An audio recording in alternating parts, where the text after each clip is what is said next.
தனிமையான அந்த டீ தோட்டத்துக்குள்ள ஒரு வீடு. அங்க என்ன நடந்துச்சுன்னா,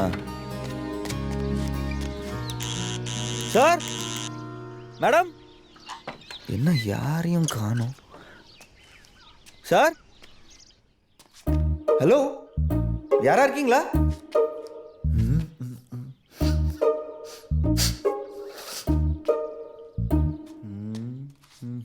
ஹலோ, யாரா?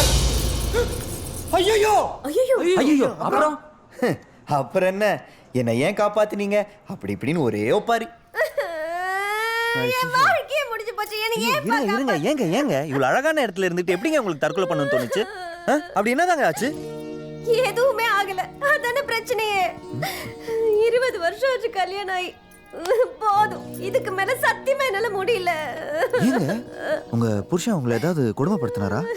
இல்ல வேற ஏதாவது பொண்ணோட? அட நீ வேறப்பா, என் புருஷனுக்கு அந்த அளவுக்குலாம் ஒன்றும் டேலண்ட் கிடையாது. பணம் சம்பாதிக்கிறதுல எப்பவும் குறியா இருப்பாரு.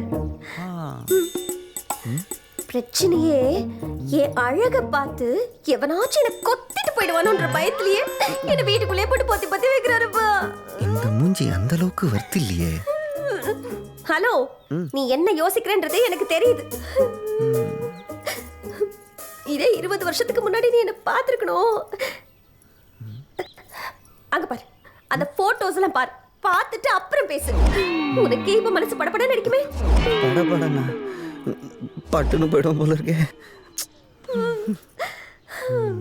சரி, பணத்திலே குறியா இருக்காருன்னு நீங்க சொன்னீங்கல்ல, அப்படி எவ்வளவுதான் சம்பாரிச்சிருப்பாரு? அது இருக்கும்பா, வெறும் கேஷ் மட்டும் 2 கோடி. பேங்க் கூட நம்பாம வீட்டுக்குள்ளே ஒளிச்சு வைக்கிறாரு. அப்புறம் என்னங்க, எதுங்க வெயிட் பண்றீங்க? அந்த காசு எல்லாத்தையும் எடுத்துட்டு போக வேண்டியதானே. இங்க வாங்க முதல்ல. கண்ணை மூடி கையை வைங்க. என் மேல இல்லைங்க, மேப் மேல. இந்த மேப்ல எங்க நீங்க கை வைக்கிறீங்களோ கிளம்பி போயிட்டே இருங்க. சாவறதுக்கு பதிலா செலவு பண்றது எவ்வளவு மேல். போங்க, லைஃப் என்ஜாய் பண்ணுங்க. ஐயோ, இந்த ஐடியா கேட்கும்போதே ரொம்ப சந்தோஷமா இருக்கு. Thank you so much. Thank you so much. இல்ல, நான் பொக்கே வாங்க வந்தேங்க.